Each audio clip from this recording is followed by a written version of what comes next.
for visiting the patient and the weather today. I'm meteorologist Al Peterlin. I'd like to talk about the weather health risk for December 30th, 2025.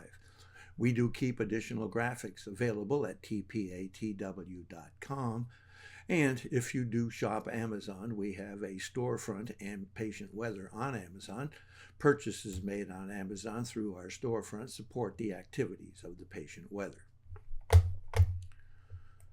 Looking at the surface map for Tuesday, it's just one big area of high pressure dominating most of the country, although the low pressure center up in southern Canada is still causing some unsettled weather about the lakes, and the very, very tip of that frontal system still hanging back in southwest Texas and southeast New Mexico will be triggering an unusual snow event there. Looking at the vitality index, which is our composite or our summation map of wherever a weather element will have a weather health impact, you can see that most of the activity is here in the plains from Texas clear on up into the Dakotas, and then from Missouri on north into Minnesota and Wisconsin. Of course, we have the remnants of that front and actually the post-frontal activity stretching all the way from New England down the coast through Virginia, and a very, very difficult period for Florida, north to south, with a probably migraine risk, and that's extremely unusual here for the entire state of Florida. Looking at pressure change. Pressure change is always important for those with weather health interests, and we have falling pressure here along the coast in Washington and Oregon, and then significant area of falling pressure from West Texas through Oklahoma on up into Kansas and all the way up into the easternmost sections of North Dakota, and then strong from Missouri, northern Missouri, across Iowa into Minnesota, Wisconsin. You'll notice it swings back around, picking up the Canadian provinces of New Brunswick, Nova Scotia, and Prince Edward Island.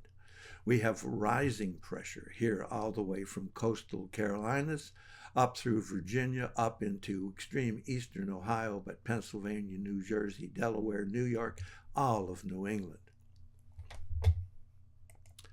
Temperature change is interesting again, and we have that post-frontal cold across all of New England, and note it swings on back and finally picks up the entire state of Florida.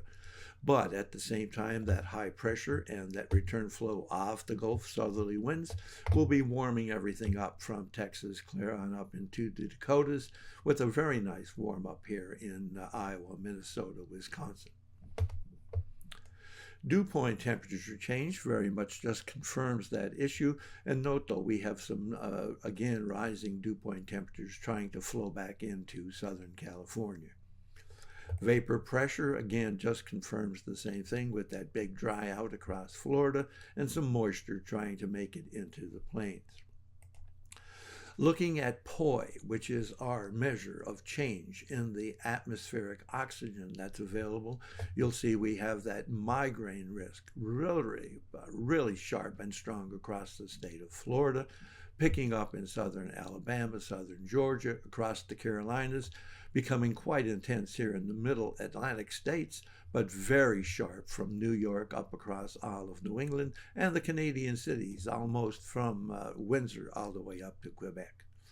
You'll note that we have an asthma risk, arthritis risk, especially up the plains from Texas to the Dakotas, sharp across Iowa into Minnesota, Wisconsin, and then a very slight but still lingering risk of asthma and arthritis across almost all of the West, including here in Southern California.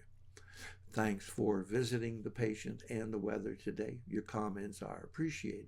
And if you hurt, won't you tell us where you're located?